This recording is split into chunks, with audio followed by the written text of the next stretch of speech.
Xin chào các bạn nhé. Hôm nay Nữ Hoàng Đất Sét Linh Vi sẽ hướng dẫn cho các bạn cách vệ sinh hoa để chuẩn bị đón Tết nha. Mình đang vệ sinh cây hoa đầu tiên, đó là cây địa lan đó các bạn. Hoa địa lan này nhà mình đã gần 3 năm rồi đó, mà vẫn còn thấy mới đúng không? Vì hầu như là một năm mình vệ sinh cho 2 đến 3 lần. Đó, và trên tay của mình đó là chiếc khăn bằng vải màn nhé các bạn. Đó, mình sẽ lau. Đó, ôi, nó dơ thật luôn á.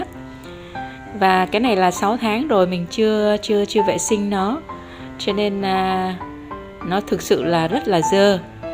Và các bạn nhớ nha, không rửa nước, chỉ lau bằng khăn ướt. Cái khăn của mình á, là cái khăn bằng vải màn, khăn của em bé đó cả nhà. Và các bạn có thể là dùng khăn tissue em bé, khăn ướt cũng được nhé, nhưng mà nó sẽ không có độ mịn màng bằng cái khăn vải màn này, vải mùng đó, vải của em bé nó rất là mịn này, và nó thấm nước. Khi mà chúng ta vắt nước á, nó sẽ làm cho đi đến đâu là sạch đến đó, rất là tuyệt vời. Và khi mà mình làm khăn mà dơ quá thì mình sẽ lại đi rửa. Đây, cái khăn này là màu trắng nha, để nhìn cho nó rất là dễ các bạn.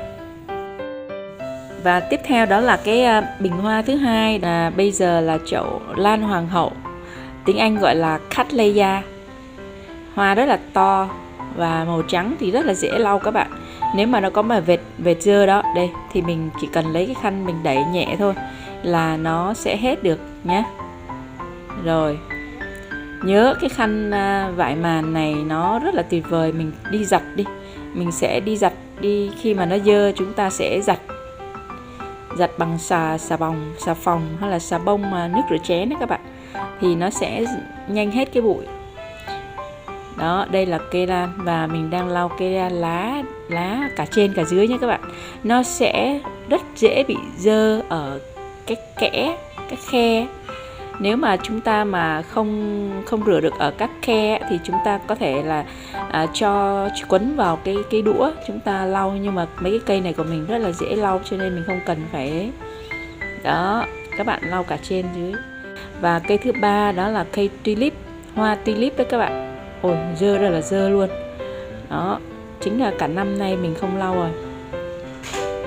Chúng ta, cái cánh của cánh hoa nó có cộng kẽm nha các bạn, cho nên các bạn có thể mở ra, mở vô, nở, úp, đó là tùy theo ý mình. Cho nên cái hoa đất sét là tại sao nó bền. Có khách hàng của mình cả chục năm vẫn trưng được hoa này, chỉ cần vệ sinh như vậy thôi.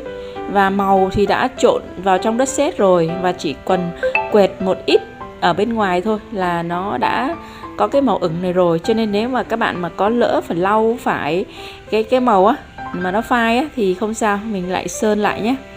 Đó, các bạn thấy cây tulip này nó quá dơ luôn, dùng từ là quá dơ luôn, đúng không? Đó, giờ mới đúng là đáng để mình sơn, mình lau chùi nó. Đó, cái lá là mình lau cả mặt trước mặt sau nha, mặt trong mặt ngoài. Rồi, cảm ơn các bạn đã quan tâm theo dõi. Hẹn gặp lại các bạn trong video tiếp theo nha.